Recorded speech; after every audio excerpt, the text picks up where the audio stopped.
உறவுகளுக்கு வணக்கம். ஆலத்தூர் களஞ்சியத்தில் மீண்டும் சந்திப்பதில் மிக்க மகிழ்ச்சி. இன்றைய வாழ்வியல் சிந்தனையில் நாம் எடுத்துக்கொண்ட தலைப்பு ஆரோக்கியம். ஆரோக்கியமான உணவு எது என்று எடுத்துக்கொண்டால் வீட்டில் தயாரிக்கப்படும் உணவுப் பொருள்களே பெரும்பாலும் சிறந்த தேர்வாக இருக்கும்.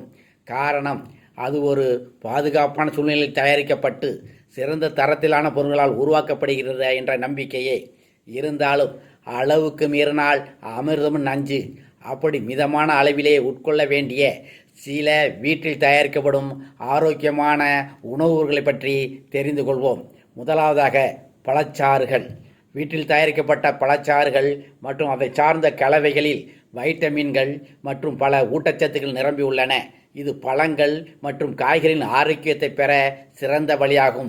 இருப்பினும் அதிகமாக உட்கொள்வது சில நேரங்களில் அதிகப்படியான சர்க்கரையை உட்கொள்வதற்கு வழிவகுக்கும்.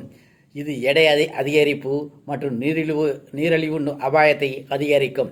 இரண்டாவதாக முழு தானிய ரொட்டிகள். முழு தானிய ரொட்டிகளில் பயன்படுத்தி வீட்டில் ரொட்டி மற்றும் அதை சார்ந்த பொருட்களை தயாரிக்க கடையில் வாங்கும் பொருட்களை விட மிகவும் ஆரோக்கியமானதாக இருக்கும். காரணம், முழு தானியங்களில் நார் சத்து நிறைந்துள்ளது.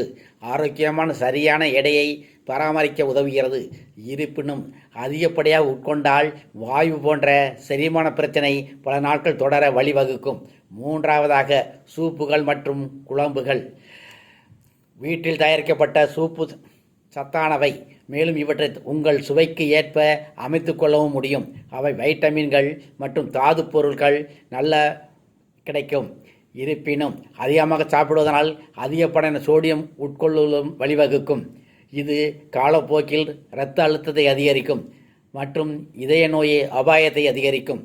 சாலடுகள் அனைத்து காய்கறிகளின் ஊட்டச்சத்தை உள்ளடக்கிய ஒரு சிறந்த உணவாகும். அவை குறைந்த கலோரிகள் மற்றும் அதிக ஊட்டச்சத்து கொண்டவை. இருந்தும் சாலட்டுகளை அதிகமாக சாப்பிடுவதனால் அதிக கலோரிகள் உங்கள் உடலில் சேர்க்கப்பட்டு உங்கள் எடை மேலும் அதிகரிக்க வழிவகுக்கும். தயிர். வீட்டில் தயாரிக்கப்படும் தயிர் மற்றும் அதை சார்ந்த பொருட்களின் கடையில் வாங்குவதை ஒப்பிடும்போது சில அதிகப்படியான சர்க்கரைகள் மற்றும் செயற்கை பொருட்கள் சேர்ப்பது தவிர்க்கப்படுகிறது. இந்த ப்ரோபயாட்டிக் நிறைந்த உணவுகள் குடல் ஆரோக்கியத்துக்கு சிறந்தது.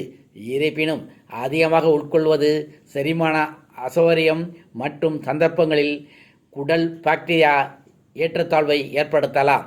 இயற்கை மூலிகைகளால் ஆன தேநீர். வீட்டில் தயாரிக்கப்பட்ட பல்வேறு மூலிகையான நிறைந்த தேநீர் நீங்கள் நீரோட்டத்துடன் இருக்கவும் மற்றும் பல்வேறு ஆரோக்கிய நன்மைகள் உங்களுக்கு எடுக்கும். இருப்பினும் அதிகமாக தேநீர் குடிப்பது, குறிப்பாக காஃபின் கொண்டவை, தூக்கமின்மை, பதட்டம் மற்றும் செரிமான பிரச்சனைகளை வழிவகுக்கும். என்பனி விழிப்புணர்வை ஏற்படுத்துவது.